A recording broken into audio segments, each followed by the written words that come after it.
There is an honor in serving the one you love. There is tashrif. And it is only once that love is gone or weakened that serving that person goes from being an honor to just being a burden. It goes from tashrif to only taklif. Sadly, our worship of God is like this, just a burden. We don't pray to seek refuge from the storm of our lives.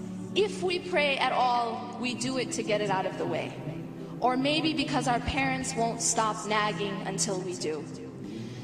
Somehow we have forgotten that if we don't pray, we harm no one. Not Allah, not our mothers, not our fathers. We harm only our own selves.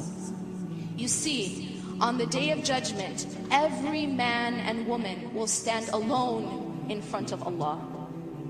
And there is nothing that anyone can do for you except by the permission of Allah.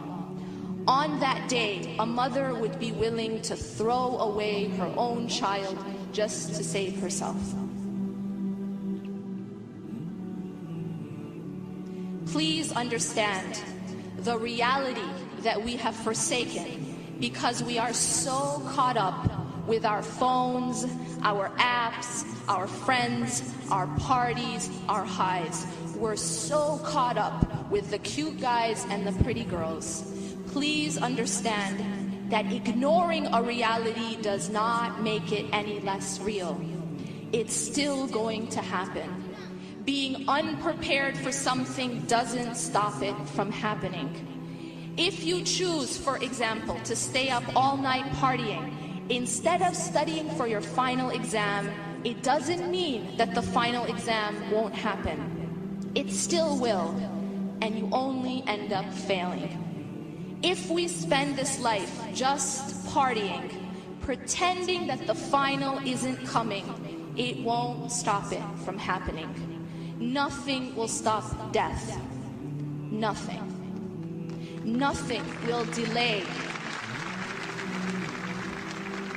Nothing will delay the day of judgment.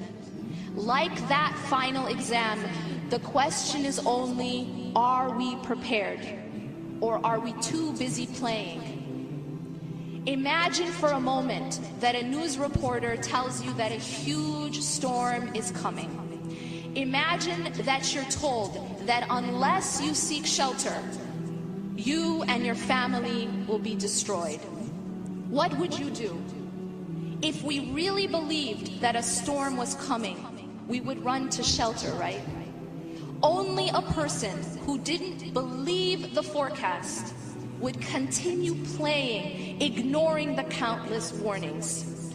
Only if you thought it was a lie or you were too drunk to realize. Only if you didn't really believe or you didn't really understand. But how could someone really know that a storm was about to hit and do absolutely nothing to protect themselves and those they love? Would anyone say, I'm actually too busy hanging out right now. I'm too busy on my phone or on Facebook to run to shelter. I'd rather check out this guy's profile than protect myself from the storm. No one would say that. And yet, every single time we put off our prayers, put off wearing hijab, put off giving up dating, put off leaving our poisonous bad company, put off abandoning alcohol or smoking or pot or pornography, that is exactly what we're saying.